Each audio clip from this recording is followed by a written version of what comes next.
Welcome, everyone. We are very excited to have you. We are excited today here at the Around the Ballpark podcast. My name is Mike Redmond, alongside my co-host Darren Redmond. And for this episode, we're going to talk about a team, the Oakland Athletics. I stress that word, Oakland Athletics. We're going to talk about them today, and we have on Paul Sullivan, host right now of the Locked On Athletics podcast. We're going to kind of dive into that a little bit as well. But Paul, before we kind of hear from you Sully. a little bit about yourself. Sully. Yes. Call me Sully. Call you Sully. Yep. Okay, Sully, before we kind of dive into you a little bit, Darren, if you can share a few words. Nashville Tax Solutions. Back to you, Mike. No, listen, Nashville Tax Solutions.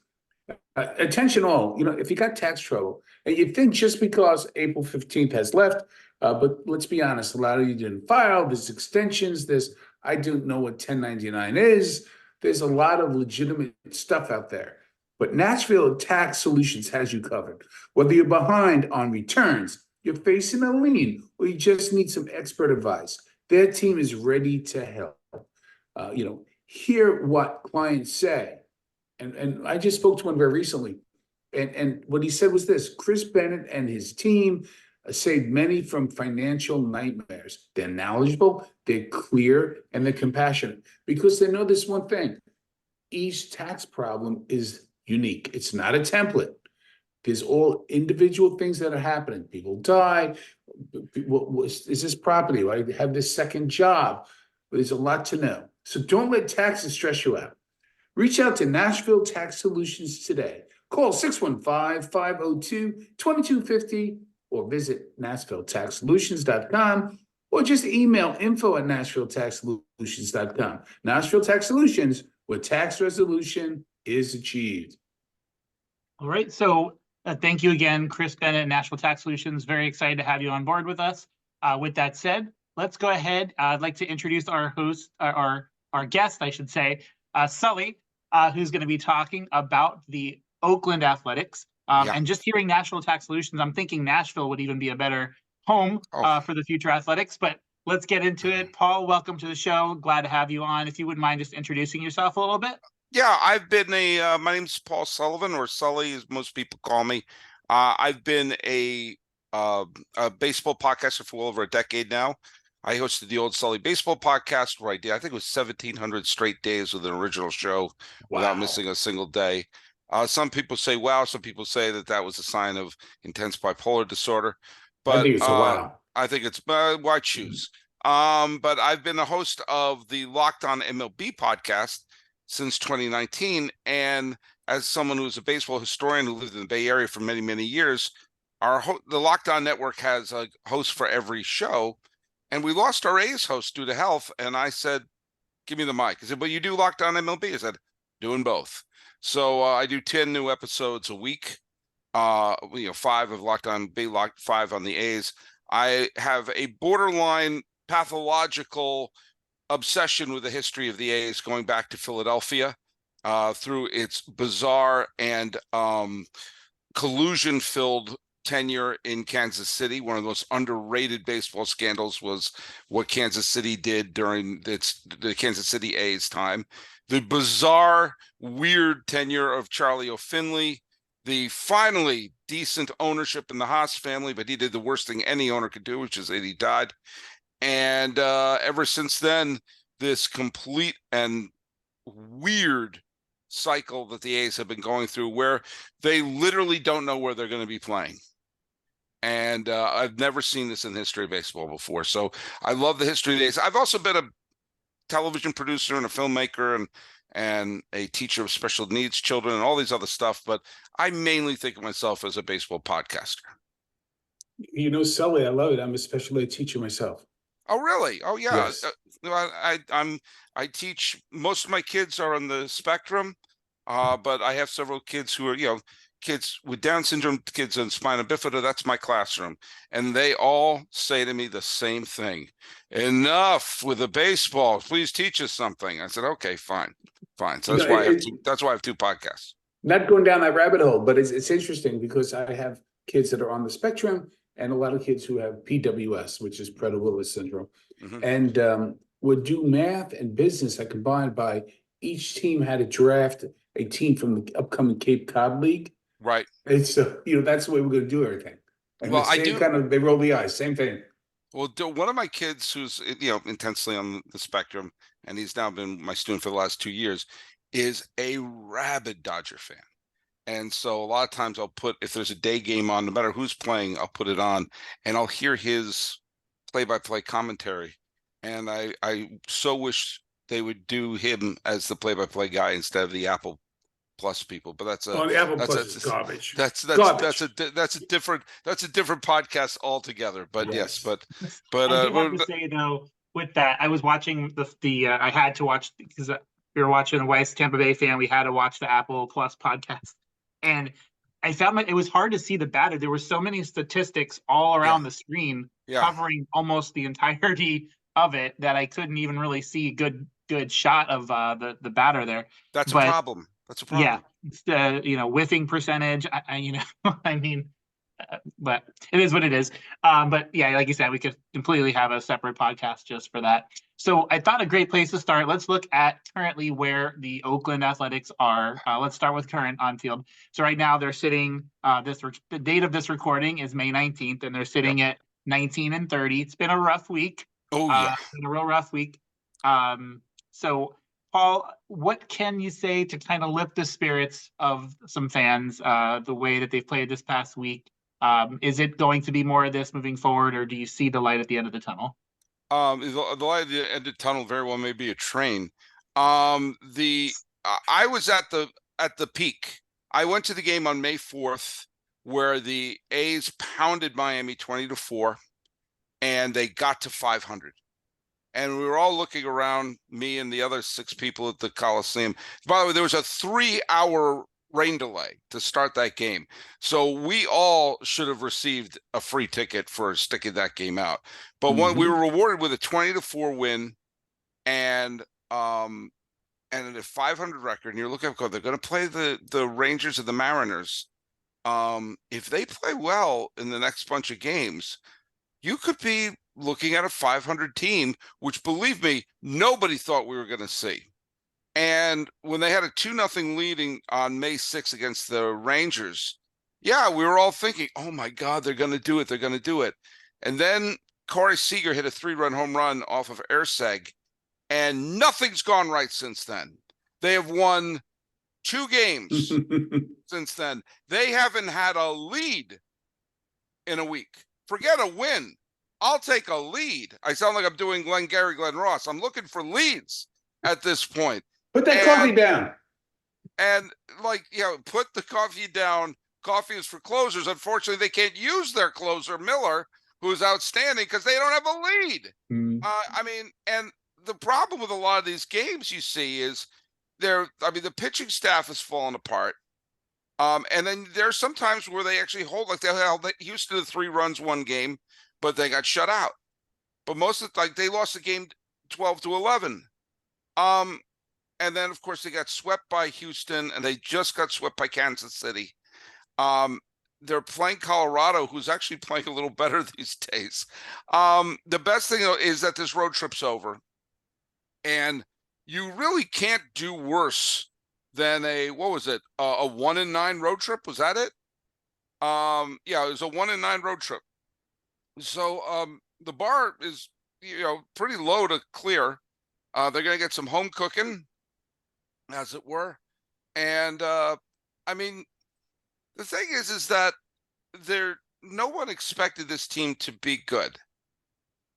If they can avoid the cellar and avoid 100 losses and play teams competitively, so when you go to the game, you're not just seeing them, being beaten like a rented mule. That's fine. I told people in Locked On A's when they got to 500 through the beginning of May, I said, just enjoy this.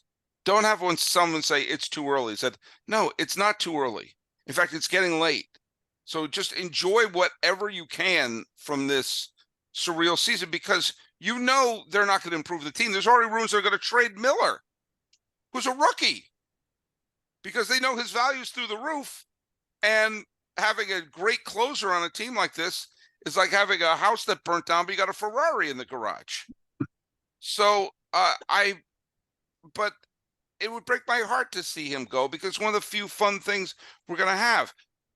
Teams, even bad teams, have great stretches. We just saw the Rockies have a tremendous stretch recently. Last year, the A's were rancid, and they went through a stretch in June, right around the time of the reverse boycott, where they were the best team in baseball. So the best thing about it is there are ebbs, there are flows, and just look at the Angels and try to finish ahead of them. Yep, and they're Angels are right behind them right now. But looking at the current roster, one name that stands out. Oh, there's a couple, but looking at two, actually, I'll say two specifically: Brant Rooker and Shea Langoliers. Right. Both with, I believe, as of today, unless I'm incorrect, with 10, looking at 10 home runs, almost 30 RBIs, a little bit short of 30 RBIs.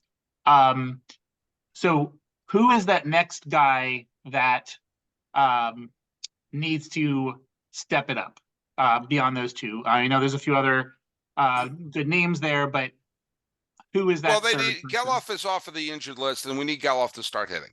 Also, Abraham Toro has been hitting very, very well. Thank you very much.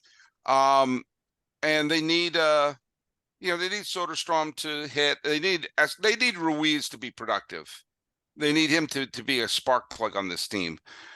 The saddest thing though is that, let's say, to me, Abraham Toro is like the ideal trade candidate in so many ways. He's, he is someone he can play a couple different positions. He's a good all-around player, and anyone who trades for him will have him. They'll have him under team control till 2027. But because of the way this year is set up, you can't even have the old, well, they're trading for the future. There's no future here. This is it. The door is slamming down.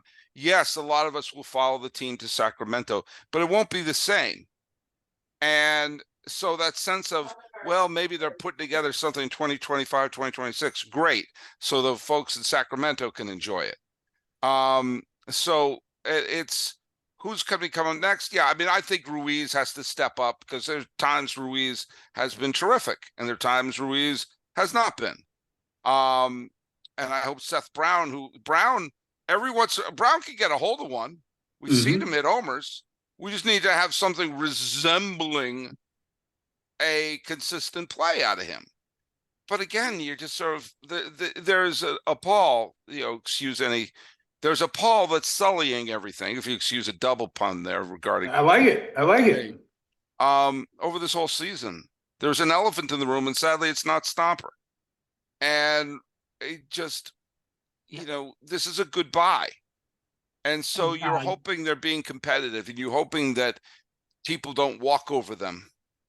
You say the word consistent. One guy, the reason I bring that up, the one guy I want to bring up, Darren and myself are long life suffering Met fans, but JD Davis. So it's a guy that kind of fell under the radar, outperformed his first season with the Mets, kind of disappointed beyond that, was hoping for better things. But what are your thoughts on where he's at right now, and what could be expected from him?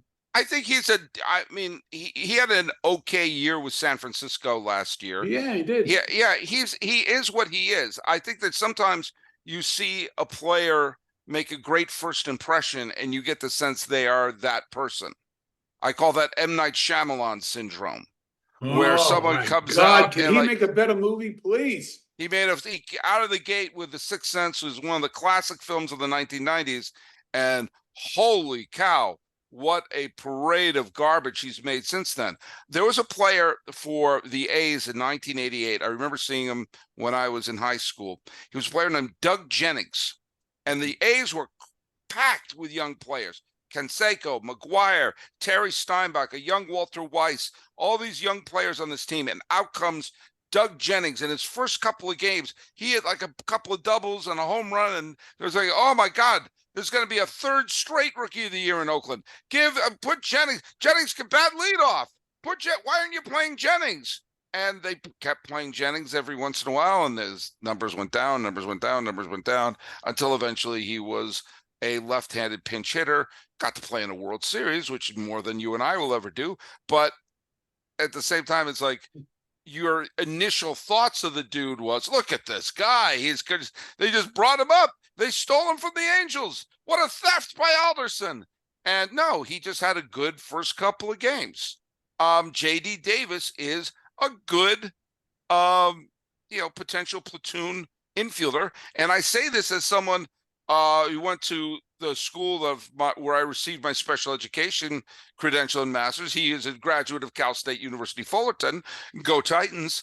But he gave people a nice first impression with an excellent first season where he was hit high power. He had a high batting average. Oh my God, is he an all-star? No, he's Doug Jennings.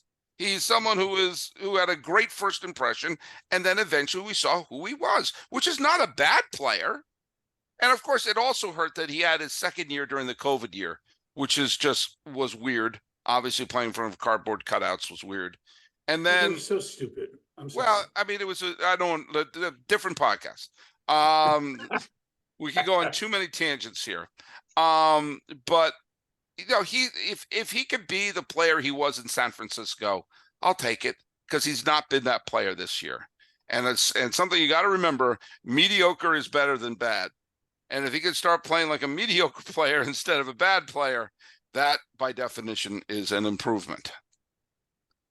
And also the other thing is, if we're going to be talking about how the team can remain competitive, it doesn't help that Blackburn's on the IL, Woods on the IL, Boyle's on the IL. I mean, I got news for you. I got a call the other day. I didn't recognize the number. I assumed it was the A's wondering if I could go 3 innings. I mean, when they're going to have like some of their reunions, ladies and gentlemen, a fan favorite. I'm doing our old PA announcer who is no longer with us, Mr. Steele, is now gone, but I'm going to still do it. Oh, an A's fan favorite. There's Blue Moon Odom. Hey, Blue Moon, can you give us 3? How could you be worse? How could you be worse? When you have the infielder pitching, I don't know. Why not have JD Davis start a game? How could he be worse than some of the starting pitchers we have going on right now? I know I'd have, because I believe Ross, like at the top of that rotation, sitting at 1-8, I believe, this year. Yeah. I mean, right now, the pitcher who's logged the most innings has been TBD. Right, to be different. TBD is maybe the all-star representative this year. A couple of things to unpack there. In regards to JD Davis, we just finished a previous podcast where we were just talking about some of these players, right? Mm. That I think his value added is right where you hit. He's a very good, meaning dependable, utility player. Yeah. And he's number 20 to 25 on your team. That's all. And there's nothing wrong with that. No, nothing wrong. Yeah, give me that lunch bag guy. But that lunchbox guy's gonna come in every day and do his job. But he's not, the best thing since sliced bread. I mean, he's just not. He's Mike Gallego. Mike Gallego. He's a guy. He's not gonna have great stats. You can put him at second, put him at short, put him at third. You'll have a major leaguer there. But Wilmer if you're Flores, starting Mike thing. Gallego 155 games, you're in trouble. Yeah. 100%. I mean, I'm trying to think of a Met equivalent. The only one that came to mind was Bill Almond. I'm trying to think of an 80s Met. Oh, yeah. I was just trying to think of someone like that. By the way, you're still freaking me out when you mentioned Cal State Fulton, because you mentioned that. I think in Ken O'Brien and Cal Davis, a very underrated quarterback. Right. Had one great year, But I want to ask you about the fan culture right now in Oakland. Yeah. Because this has never happened since it happened in New York City in 1957, where you lost 2 teams there in the same year. Yeah. New York lost the Jets and the Giants in the 70s. They went That's to a the little Meadowlands. different. That's a little different. I'm saying they didn't leave everything all together. But no, I get what you're saying. The closest is was to beat the Dodgers and the Giants same year. Go ahead. I think the Dodgers are a better comparison. My father, may he rest in peace. We're recording this actually on what would have been my dad's 83rd birthday, and he was a Happy rabid birthday. Giants fan. And the last game we ever saw, before my father passed, was the World Series between the Giants and the Royals. But he was a New York Giant fan, going to the Polo Grounds. And when we moved to the Bay Area, he became a rabid Giant fan. This is a closer comp to Brooklyn, because Brooklyn is similar to Oakland. Yep. It's not this big, sexy metropolitan area. It's a sort of a scrappy little brother separated by either a river or a bay. And unlike Brooklyn, Oakland was the first to win titles. The A's won a title before the Giants. The Raiders won a title before the 49ers. The Golden State Warriors didn't win a title when they were in San Francisco, but they did when they were in Oakland. And so there was that chip on the shoulder feel, but it was also, that was their identity. And now they'll have lost the Raiders, they'll lost the A's. That was my point. And they've lost everything. Now, Brooklyn didn't get an identity back until the Nets showed up. But no one cares about the Nets. The Knicks are the one unifying team of New York. I lived in New York during the Patrick Ewing, Pat Riley years, and I saw what, Jet Giant fans hate each other. Islander, Devil, and Ranger fans hate each other. Yankee, Met fans hate each other. They all unified on the Knicks. Yeah. Except 100%. except five guys in Patterson who are Net fans. Everyone, there was a nice family in Teaneck who liked to go to Net games. But other than that, the Garden would be sold out, and me and my buddy would take a bus to the Meadowlands to see a Nets game, and we'd come right up to the box office and say, 2, please, and they hand us that, but Brooklyn has a team again. Oakland's not going to have a team again. The NFL's not going to come back to Oakland. Major League Baseball's not coming back to Oakland. They could have rebuilt an arena in Oakland for the Warriors, but they didn't because of greed. There was no need to have them move. I mean, yeah, the arena could use a facelift or whatever, but you could have had the entire Bay Area could have had, San Francisco could have had Major League Baseball. The Silicon Valley would have had the 49ers. The South Bay would have had the NHL, and the East Bay would have had the National Basketball Association. So you would have had the entire region be represented. Now there's going to be, I did a whole podcast about the fact that there's going to be no team left in Oakland, and one of the 5 greatest offensive players in the history of baseball played most of his prime in Oakland. That's Rickey Henderson. Who is going to claim Rickey Henderson? Las Vegas? I always feel strange when I see like Carl Hubbell's name or John McGraw's name at San Francisco's ballpark. They never played in San Francisco. The same way they have the Philadelphia A's represented at the Oakland Coliseum. They didn't play in Oakland.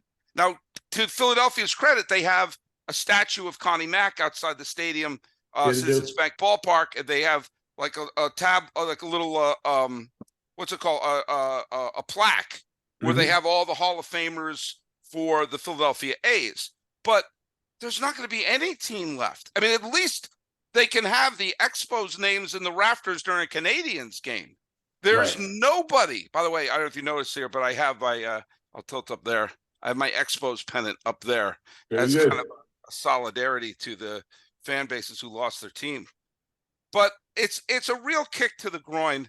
I understand the logistics. From the nanosecond Charlie O'Finley took the team from Kansas City to Oakland, and the senator of Missouri said Oakland is now the luckiest city since Hiroshima.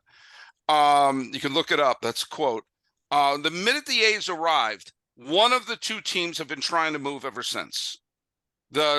Finley tried to move the team when they were winning the World Series. The Giants were this close to being the Toronto Giants.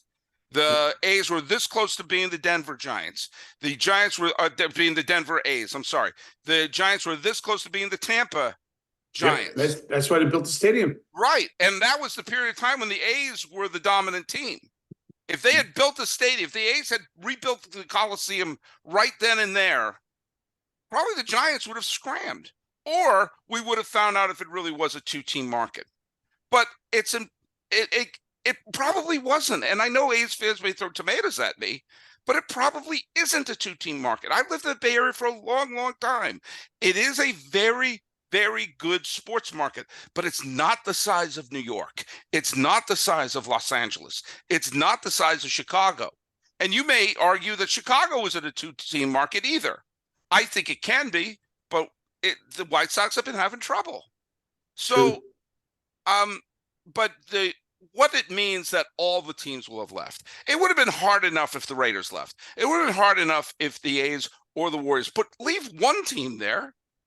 And that to me is where the comparison to Brooklyn was. Because think about the Dodger fans, who many of them embraced the Mets later, but the Mets played their home games the first 2 or 3 seasons in the Polo Grounds. Mm-hmm. So they had to go to the hated Polo Grounds and wear a hat that had the same logo as the interlocking NY that the Giants had.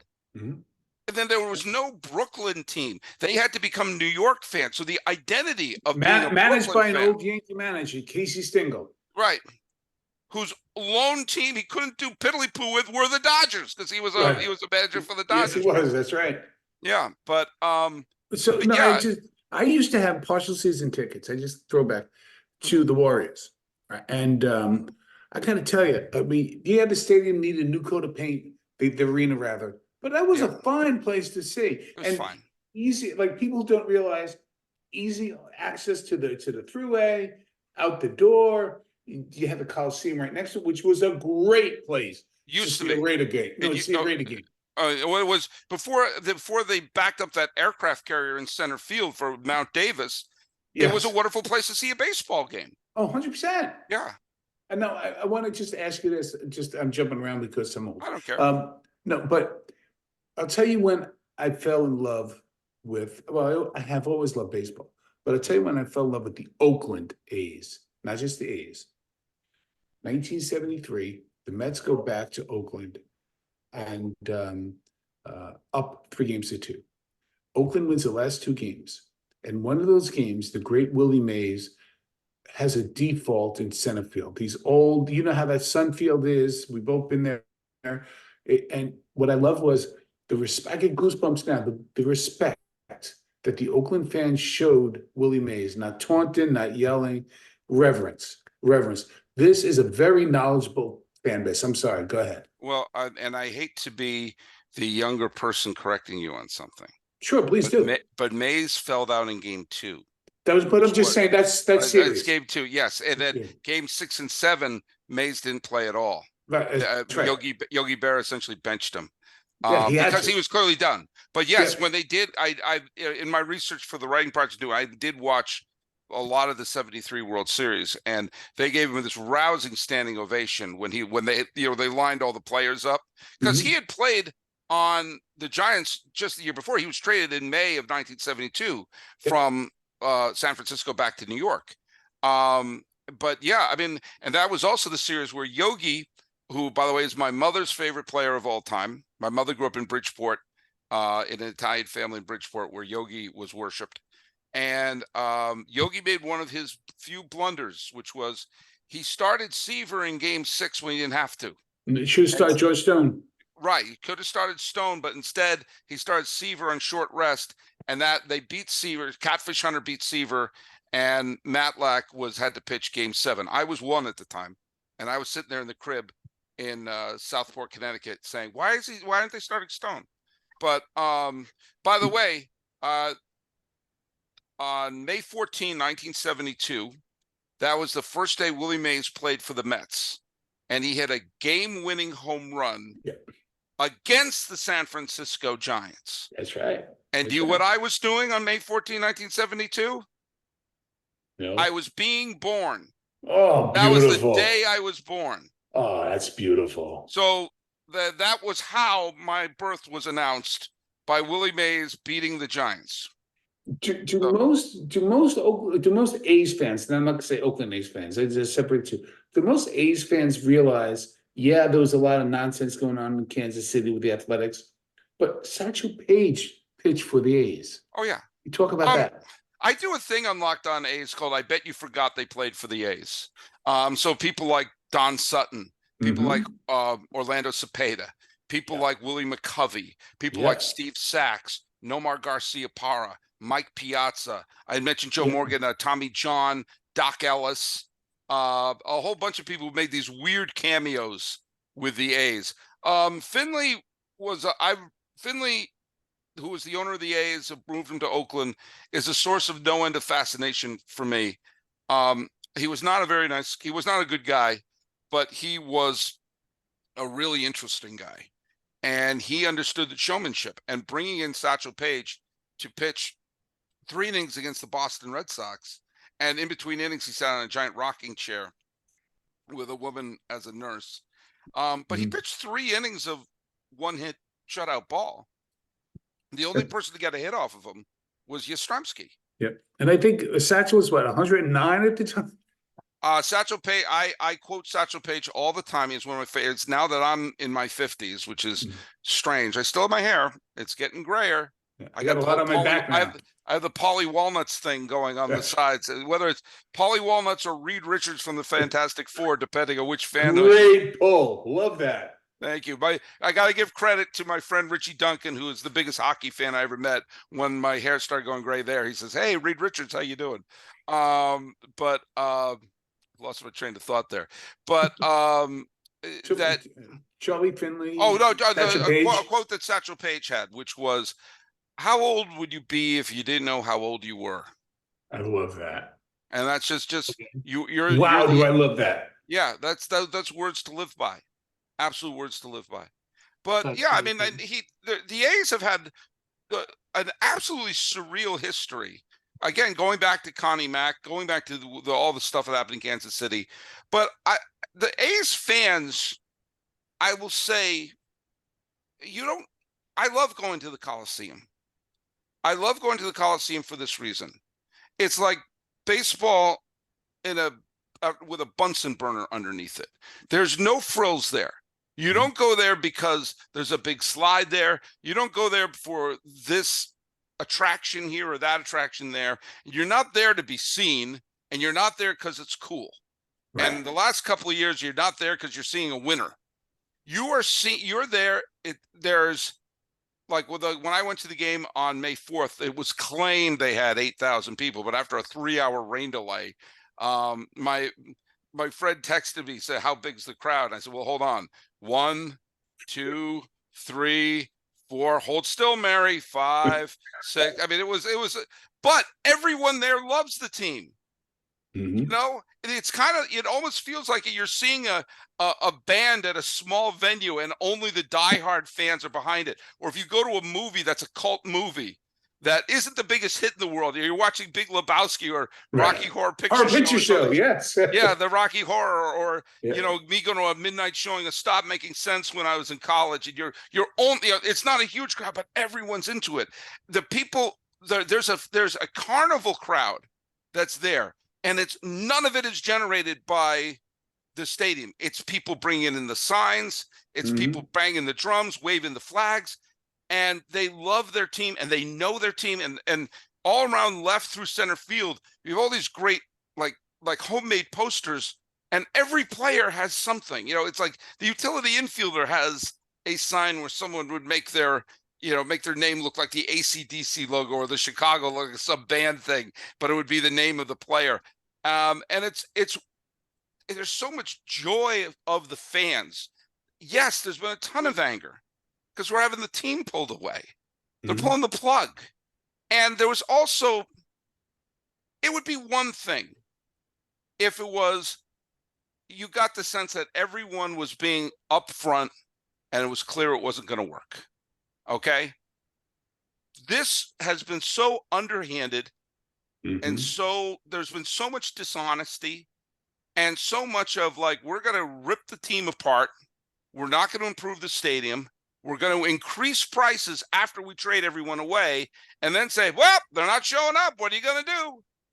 Like, at some point as a consumer, you got to say, "Hey, you got to do a better job of putting the product on the field." The diehard fans are always going to show up, but you can't expect to have the crowds like they had during the Canseco years. Agreed. if you're not putting it behind them. And also, if you have a team that stumbles in the playoffs, like we saw in the early 2010s and at the end of the 2010s, you bookended the decade with two different runs, but there's always that sense of they're going to trade everyone away, aren't they? Yep, they did. Everyone's traded. Don't get used to them. You do that too many times. Connie Mack used to do that in the 20s and the 30s, but which is so and there's weird. the sense of defeat too, like when you have those kind of years, maybe they sneak into the playoffs. But what happens normally is, okay, we're going to build upon that next year. But fans of the Athletics, fans of the Marlins know they squeak in. Don't get too excited because 15 out of those 25 people are probably not going to be there the next year. But one point you made, kind of wanted to go on a little bit.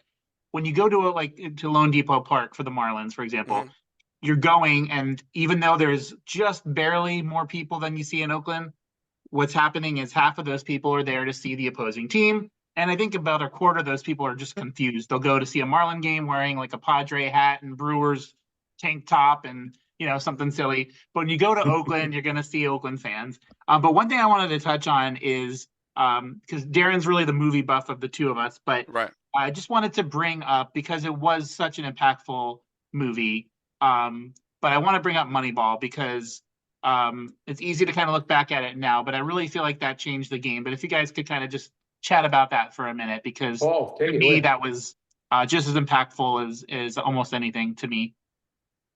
I have some very strong feelings about Moneyball. I want to get this out of the way. I think it's a very good movie. I own it.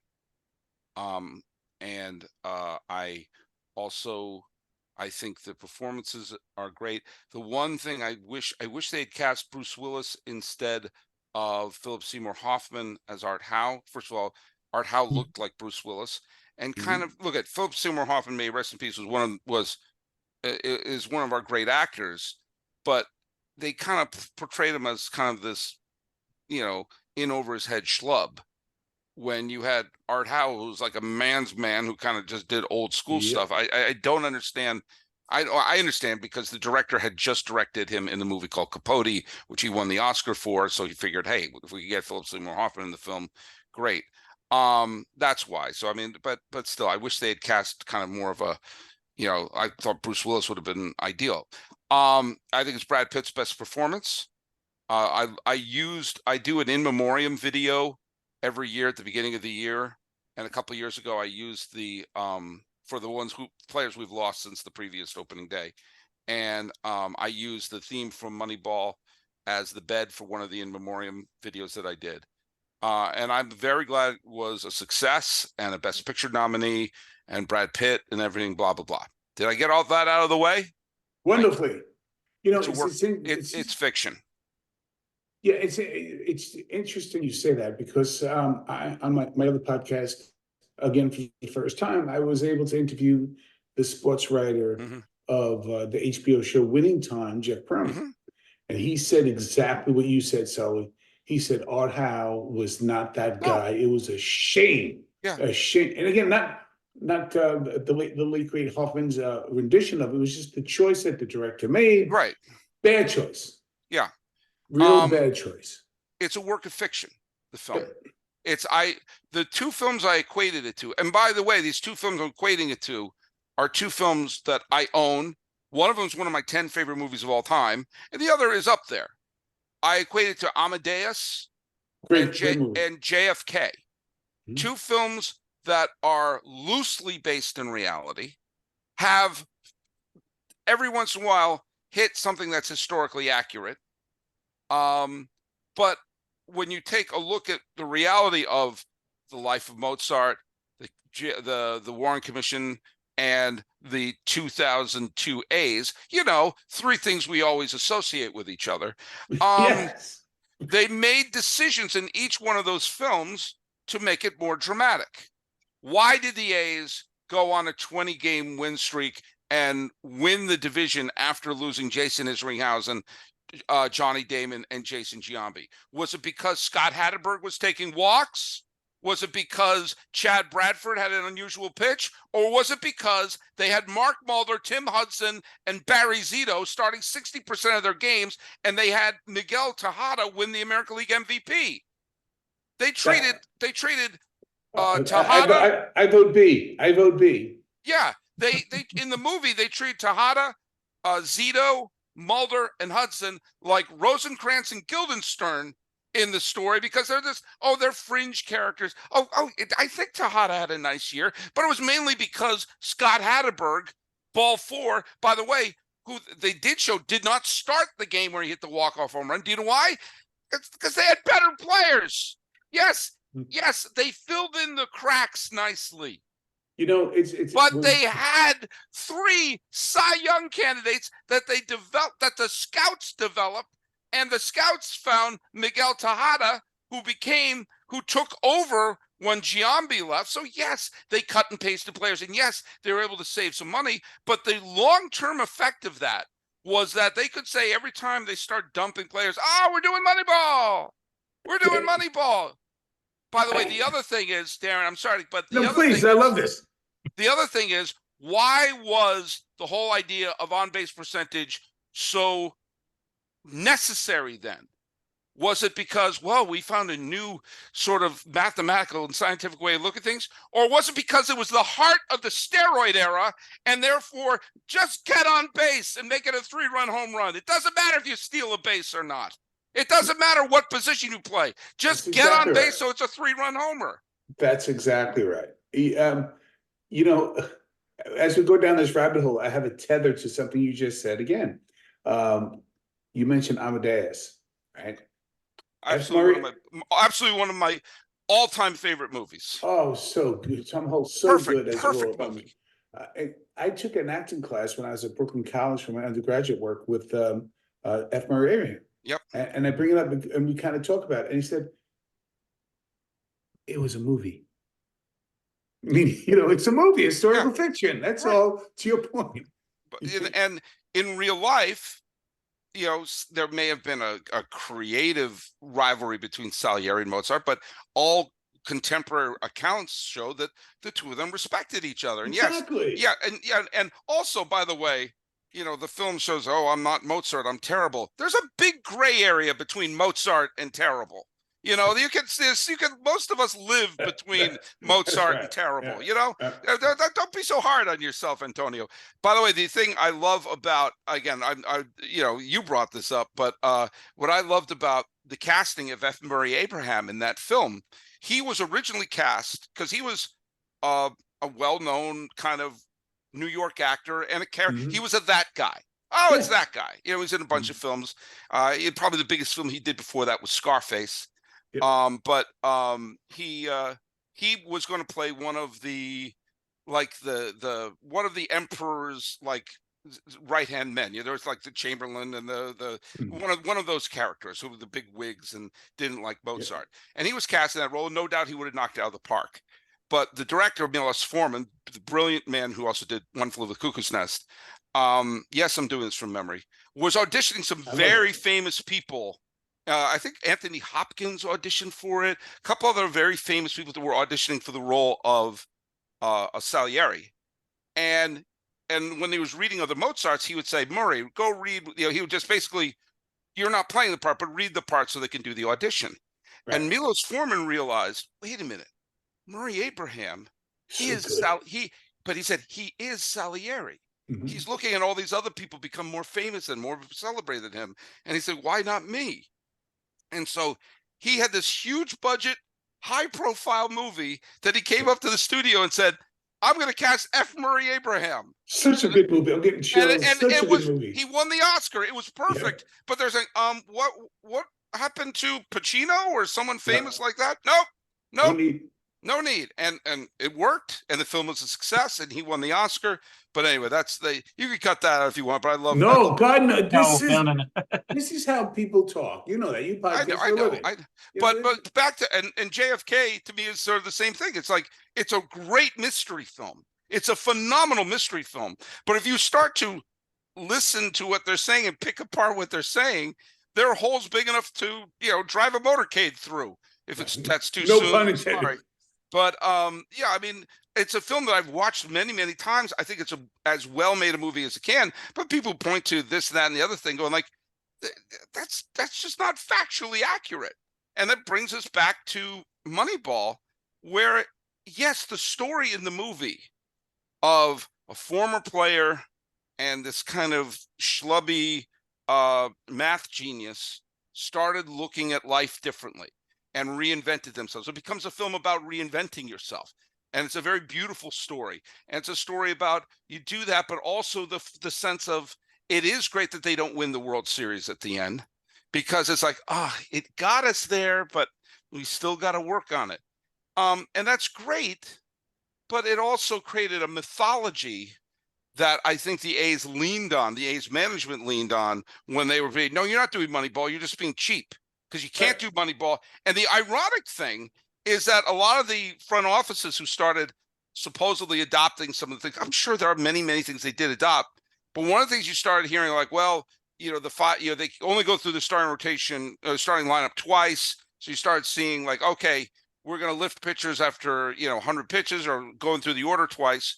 And they try to hide behind some sort of sabermetrics. It's not about sabermetrics. It's about money. It's about starting pitchers are the most expensive players. So let's create a world where we don't need to pay an ace pitcher. And ironically, the team that set this thing in motion were the A's, who won because they had ace pitchers. And I think if the A's had won, there were so many in each one of those years. Think about some stuff I'm going to do from memory. 2000. They lose Game 5 of the Division Series, a do-or-die game. 2001, they lost a do-or-die game. 2002, they lost a do-or-die game. 2003, they lost a do-or-die game. They get swept in 06, the only year they get to the ALCS.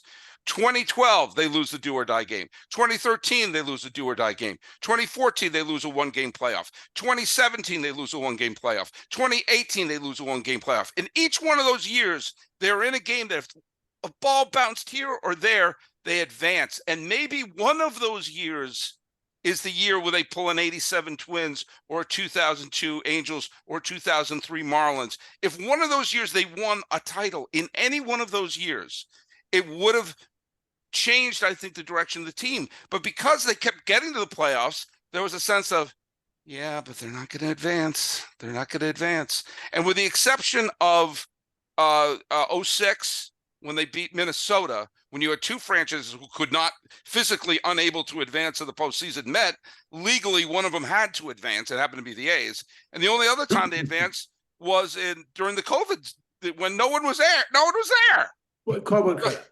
Yeah, and So, I'm just envisioning real quick from the Major League movie, as you were saying that, those two Cleveland fans sitting behind the wall. Yes, it's all right. They'll blow it in the playoffs, and just that's the mindset. Unfortunately, I can't tell you how many A's fans I knew during the run they had with 12, 13, 14 were three of the most fun teams I've ever watched in my life. Insanely likable, fun, dramatic wins, and then everyone. I remember talking with my friend Anna before one of the ones, and she's a huge A's fan, and the playoffs have started. So I'm just waiting to see how they lose it. Yeah. So I have to ask this question, Mike, before I forget it. And I forget the Sully, and hopefully you'll help me with this. I bet I know I'll have tomatoes thrown at me by Yankee fans, and I don't mean it. We know Jeter's a great player. Don't get me wrong. But could you please just, as an A's person, if Giambi slides, nobody gives a damn about that supposed greatest play ever by Jeter. Well, listen, well, go to this one. If Giambi slid, then that game's tied. They had two runners thrown out on the plate in a potential elimination game in 2003, and a game where they lost in extra innings, and then lost games 4 and 5 where they had leads in both those games. Two runners thrown out at home in the same inning in a game that went extra innings. And if they had won that game, they would have advanced to the league championship series. I mean, think about, look, I'm not going to throw stones at Jeter. He's 3,000 hits, everything like that. We love him. Yeah. I do remember when he was retiring, when some people were asking, was he the greatest shortstop of all time? I said, for the second half of his career, he wasn't the best shortstop on his team. Correct. But that's a whole different, that's a different conversation. He would have done anything to win except allow A-Rod to play short. That's right. If he had moved to first, which he should have done, A-Rod would have been, but anyway, I'm not going to, Jeter had enough success. Sully is right. Just saying. Thank you. I love that we've had 4 or 5 topics where we could go on other. Oh, by the way, separations. That's baseball. Darren, as a Met fan, think about this: what if going back to 66, if the Mets drafted Reggie Jackson instead of Steve Chilcott? Yes. Well, Steve Chilcott, what a great name, Chilcott. Yeah, right? Chilcott, who I have tied in every major league statistic. 0 games played. Right. But that Could have had Reggie Jackson. Yep. Could have been on. He would have had New York. Yep. Oakland era Reggie Jackson would have been on the Mets. You would have had Tom Seaver and Reggie Jackson on the same team. And for a while, Nolan Ryan, but you needed Jim Fregosi. Thank you. That's what I was thinking of. How do you trade Nolan Ryan for Jim Fregosi? There is a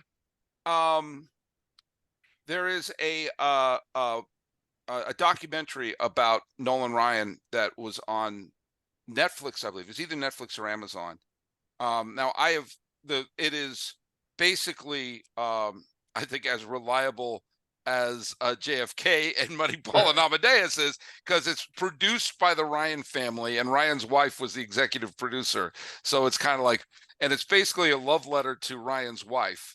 But in the mild defense of the Mets for pulling off one of the worst trades in the history of baseball, Ryan was a very good pitcher who had control problems, and the coaching staff really wasn't paying much attention to him. And they thought, well, look, we got Seaver, we got Kuzma, we got Matlack on the way. We need infield help, and Ryan is probably just going to be one of these guys who is going to be throwing hard and won't be able to do anything about it. And the funny thing that Ryan was saying, because he felt like, man, I don't have much longer for my career with the Mets, and he was trying to play long enough so he could make enough money to be a veterinarian, to put together enough money to go be a vet. He wanted to be a horse doctor. And he was he apparently would be on the road with his medical books, studying like horse anatomy, and then to be Dr. Ryan. Needless to say, when he said he got traded to Southern California, he got excited he was joining the Dodgers, and then they said, no, you're going to the Angels. I said, oh man. But they had a coach there, and I don't remember who the coach was at the time, but they had a pitching coach who actually sat down with them and transformed him into into a Hall of Famer. Obviously. I mean, so you have a great insight there, and Mike, please join in. I know we're talking about some stuff a little before you became a fan, but this is before me. I was born in '72. I was born in '65, so this I'm a young man at this time. But here's the thing: Nolan Ryan is the same guy that pitched and beat the Braves in the playoffs, and pitched those 5 amazing innings.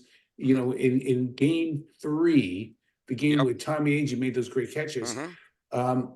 To shut down the high-powered Orioles. I mean, you'd think you'd take another look and say, maybe we don't want Jim Fregosi, because Jim Fregosi is just, terrible. Well, yeah, I mean, but Fregosi was, I mean, look, I don't mean to, I always like to look at the trades that everyone dogpiles on and say, what were they thinking?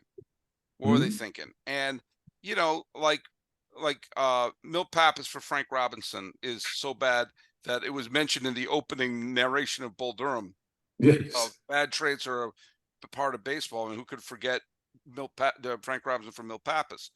The thought process behind that was they took a look and they said, we got Pete Rose here, we got Tony Perez here, we got all these players, these great hitters, Vada Pinson, we got all these terrific hitters. We need some pitching. And Milt Pappas was a good pitcher. And they said, well, Frank Robinson is going to be in his 30s, and he may be on the let's trade while he has value. It just turned out he won the Triple Crown and that franchise, which dating back to the Browns, had never won a World Series ever until Frank Robinson showed up, and then with them they went on between 66 and 83. They put on one of the great runs in the history of baseball. And you could date it right to the point when they acquired Frank Robinson. So yeah, but that was the mentality. Sometimes you you throw a Hail Mary pass. I mean, the Randy Johnson trade from the Expos is always crucified, but at the time, Mark Langston was the most coveted trade chip in all of baseball. The Expos said, "Hey, the Mets are vulnerable. We have a chance to go for it this year and maybe develop our fan base." And Randy Johnson at the time looked like a guy who could throw 100 some odd miles an hour, but couldn't control it. Nolan Ryan 2.0. Exactly the same damn thing. Yeah, Nolan Ryan 2.0. So some trades have no justification. Jeff Bagwell for Larry Anderson has no justification. But that's a different story altogether. But that's sometimes trades like that happen. I mean, the A's just made, the A's were able to flip players and get, you develop Rich Harden, then you wind up flipping him for Josh Donaldson. You wind up, you see it happen when it works out well. But they're always so obvious in retrospect. True. And Monday morning quarterbacking. Yeah, and best. So I like to give, and you know what? I mean, I talked about this the other day in one of my shows. You have to, before you start saying whether or not a team whiffed or did poorly on something like that, you have to let things play out. In 1990, the Atlanta Braves had the first pick in the draft, and it was obvious that the biggest talent in the draft was Todd Van Poppel, who was I remember this. Who was a high school phenom in Texas, but he was committed to go to the University of Texas, which at the time was just a pitcher factory, especially after Clemens and Greg Swindell, who also had a wonderful career too. And so the Braves passed on Van Poppel, and they drafted another player. And then the A's wound up having 4 draft picks. They were the defending World Series champion, but because they lost Storm Davis to free agency, they lost Dave Parker to free agency, and there was one other player I can't remember off the top of my head. I'm doing all this from memory, so forgive me. But they wound up having 4 picks in the first round, and so we're gonna load up on college pitchers. It's gonna be the greatest draft a defending champion ever had. But because they had 4 picks, when their first pick came around, they thought, let's take a shot. I mean, let's draft Van Poppel. Worst thing that happens is we only have 3 picks. And Boris, the agent, said, well, you can draft him, but you have to sign him a contract that guarantees he's in the major league by his 20th birthday or something, and can't be sent back down to the minors. It was one of those contracts he assumed the A's were going to back down from. And the A's didn't, and they signed him to that deal. And people were screaming bloody murder about how unfair it was that the defending World Series champion got the crown jewel of the draft in Todd Van Poppel, and the poor Atlanta Braves got shafted and forced to draft Chipper Jones with the number 1 pick in the draft. And they got ripped off. They end up with Chipper Jones. They could have had Todd Van Poppel. Chipper Jones, I know you're a Met fan. Larry Jones is in the Hall of Fame. And Todd Van Poppel became a middle reliever. And by the way, all 4 of their draft picks that year whiffed. And one of the pitchers who was available at number 14 was right across the bay in Palo Alto, Mike Mussina. Oh my God! They could have drafted Mike Mussina. They should be dressed. Dressendorfer, Peters, Van Poppel, and I think the 14th caller on WFAN was the 4th pick. I don't remember who, but it was the biggest swing and a miss. But at the time, everyone was saying the A's fleeced everybody. Look at them. I remember an article saying, winners, the A's, they got Van Poppel and 3 can't miss prospects. The losers, the Braves, looks like their losers going to continue well into the 90s as they got stuck with Chipper Jones. Yes. Met fans, believe it or not, but love Chipper Jones, and I'm one of them. He named his kid Shea. Yeah. Because he just owned the Mets. Oh, yeah. I was living in New York then. It seems like he's passed that baton on because there's always that Brave that owns the Mets year after year. So as we wrap up here, this was tremendous. Just so many areas that we covered that didn't even get to cover because there's so much history. Yeah. But again, just want to encourage anyone that has not had an opportunity to visit the Oakland Coliseum, put that Please. on your Yes. to-do list if at all possible.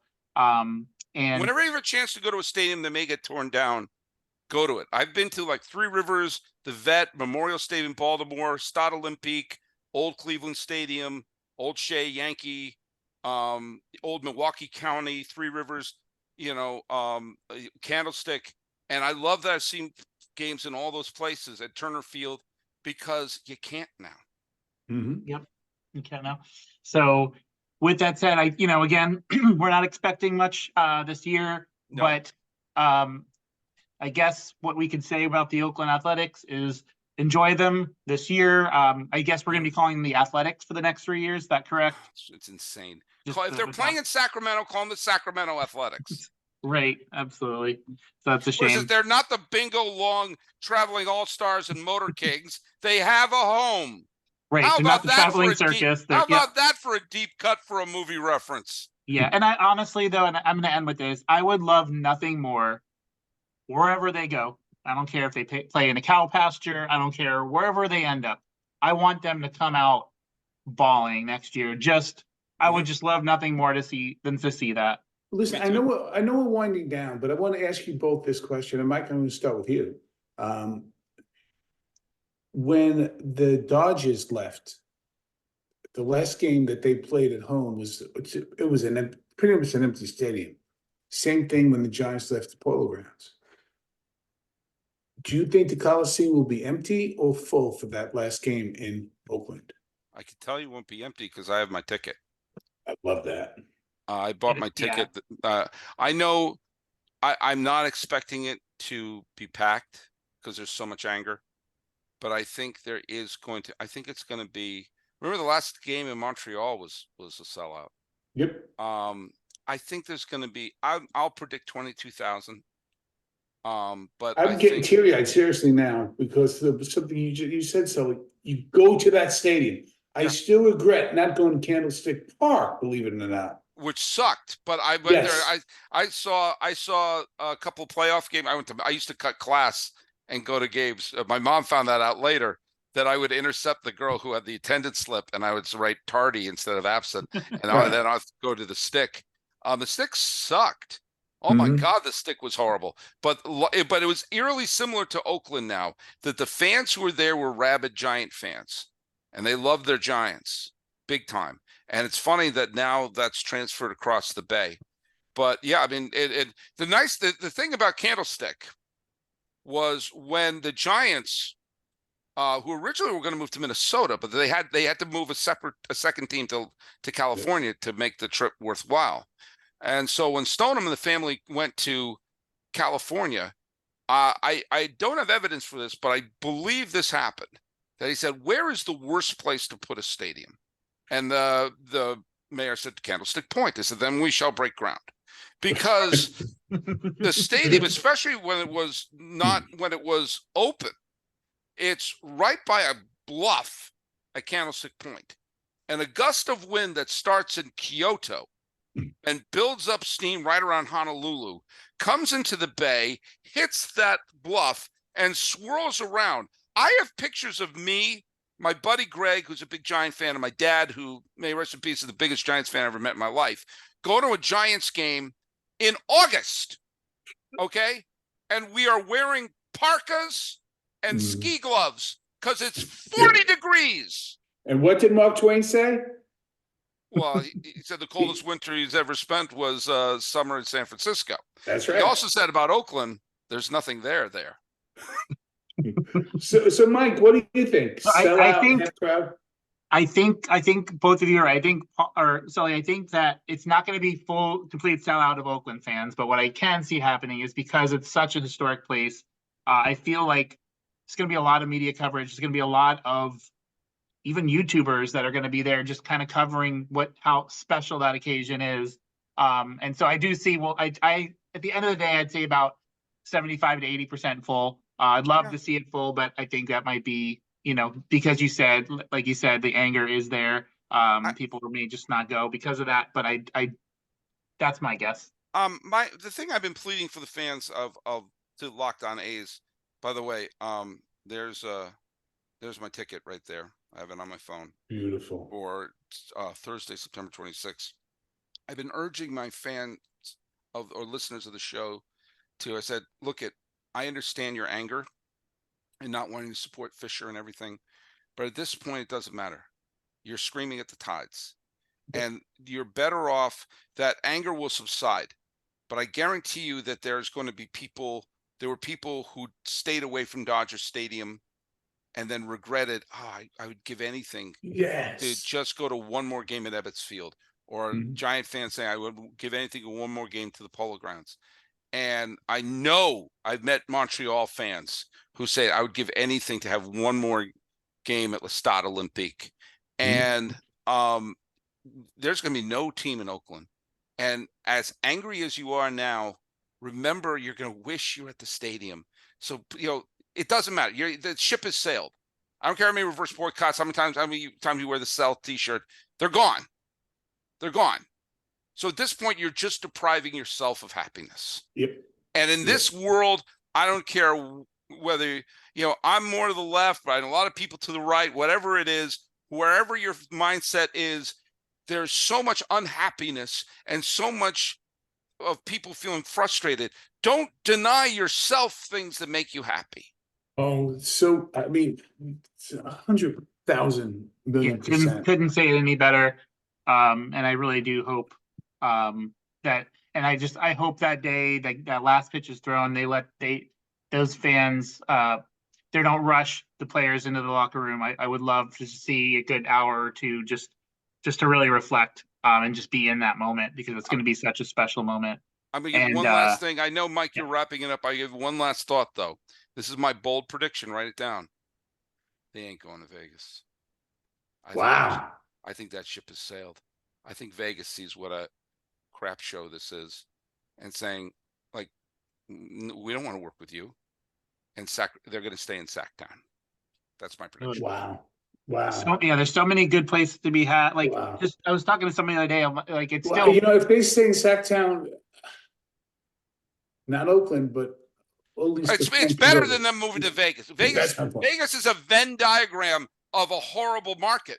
Small market, transplanted fans, other entertainment options, and tiny and transplanted fans. We saw that there's so many transplanted fans in Florida, which everybody thought was going to be this massive success. But people who move there are going to stay Yankee or Red Sox or Philly or Met fans. There are more Cub fans in Phoenix than there are in Diamondback fans. You have to go to a market where there, especially for baseball, where there's a deep-rooted fandom. That's why I thought Portland was a 7,000 times better place to put a team than Las Vegas. Nashville is drooling. Charlotte is drooling.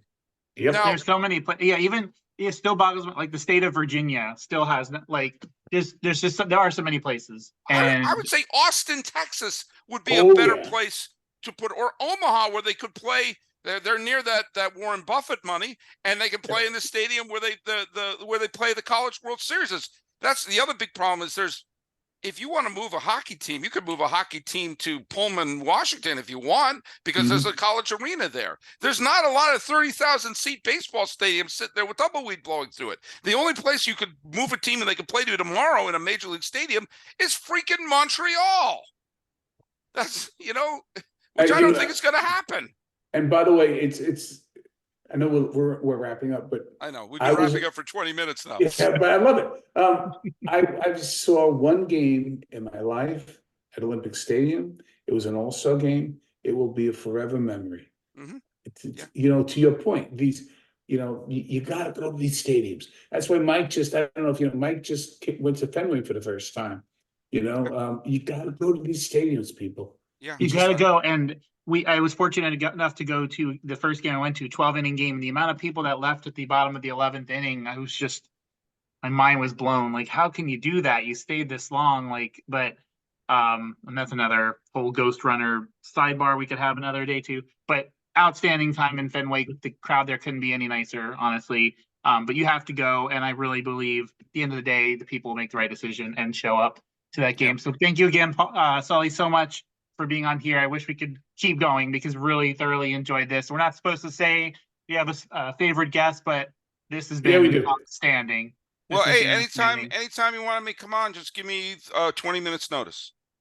You know I will, and we'll talk about it. I'd love to, let's have you back toward the end of the year. Mhm. And Oh, then, yeah. then once you go to that final game, you know, what that experience was like. Let's book that now. I would love that. Oh, yeah. There's gonna be tissues there. It's gonna be saying goodbye to a friend. Excellent. Well, thank you. Go ahead, Mike, Thank send you. us out. All right. Well, once again, thank you guys for watching this. And until then, until next time, we'll see you around the ballpark.